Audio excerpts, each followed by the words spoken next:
Okay, so they are putting on Pete now, who I think that might be live right now. That in a condescending way. I say that in a common sense, practical way. 44 Investing yays. in defense on the continent makes sense. We support that as well. It also makes sense comparatively and geographically for the United States, along with allies in the Pacific, like Japan and South Korea and the Philippines and Australia and others, to also invest in allies and partners and capabilities in the Pacific to project power there in service of deterrence. That deterrent effect in the Pacific is one that really can only be led by RFK's up to 46. We wish we could lead everywhere at all times. We will stand in solidarity with allies and partners and encourage everyone to invest in order to have force multiplication of what we represent, but it requires realistic conversations. Those with disingenuous motives in the media, I don't mean to look at you, just saying anyone that suggests its abandonment are trying to drive a wedge between allies that does not exist. We are committed to that NATO alliance. We understand the importance of that partnership. 47. But it can't endure on the status quo forever. In light of the threats we face and fiscal realities, Europe has to spend more. NATO has to spend more, has to invest more. And we're very encouraged by what the Secretary General has said. And frankly, by behind closed doors, what a lot of our allies have said as well, acknowledging that reality. And that's why when I say make NATO great again, it's what President Trump set out to do in 2017. The press said President Trump is abandoning NATO.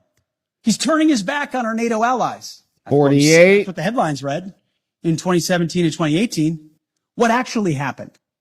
That tough conversation created even more investment to the point where now almost every NATO country is meeting the 2% goal that was said to be egregious when he first said it. Now European countries are stepping up, and President Trump continues to ring the alarm bell that even more investment is required considering where we are. So suggestions of abandonment otherwise continue to be disingenuous, and we are proud to be part of this alliance and stand by it. I'll take a 49. Sure. Why don't we take one from a U.S. outlet and one from an international outlet? With the U.S. outlet, pardon me, sir, what we're going to take from the U.S. is Logan Rattick. Just hit 50, baby. RFK is looking good. You talked about expanding the defense industrial base and also expediting foreign military sales. Can you expand on that a little bit and how important that is to NATO? One of the self-evident conclusions of the war in Ukraine was the underinvestment that both the European continent and America has had, unfortunately, in the defense industrial base. The ability to produce munitions, emerging technologies, rapidly and field them, was a blind spot exposed through the aggression against Ukraine. Ukraine has responded to that, as we've had a chance to listen to a great deal. Europe is responding to that, and so is America. We have to do more to ensure, whether you call it the arsenal for democracy or defending the free world, if America can't build and export and build and provide rapid capabilities because we're too stale or static or bureaucratic or the Pentagon is bloated, then we're not able to field the systems we need in the future. So deep and dramatic reforms are coming at the Defense Department with the leadership of President Trump to ensure that we're investing robustly in our defense industrial base. A great example is shipbuilding. We need to vastly increase our ability to build ships and submarines, not just for ourselves, but to honor obligations to our allies as well. And we will do that. Foreign military sales is another thing I mentioned this morning with the Secretary General. We have, for a long time, waiting for that 51 to drop. With and through that our allies are able to supply major platforms and weapon systems like the F-35 and the Patriots and others. Whatever the system is, we need to reform that process so it's quicker.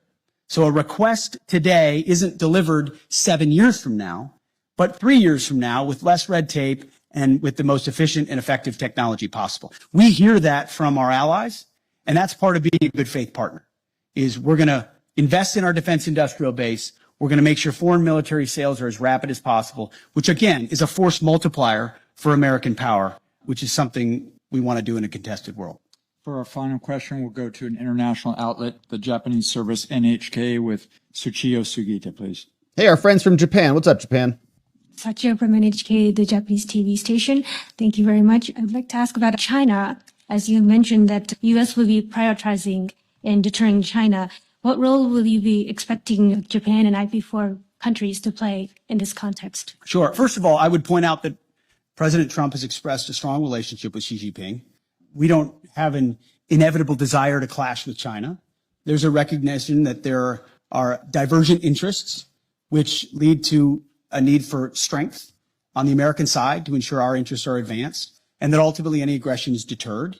That's a real thing, but we don't feel like conflict is inevitable and certainly don't seek conflict with China. And that's why President Trump has that good relationship with Xi Jinping. But it was prudent for us to work with allies and partners in the Pacific to ensure that deterrence, hard power deterrence, not just reputational, but reality exists. And that's why a lot of my first phone calls as Secretary of Defense were to Pacific allies, to Australia, to Japan, to South Korea, to the Philippines, and others, and will continue, because that, just as Pete this is alliance, solid. This is in a Europe good answer, critical. man.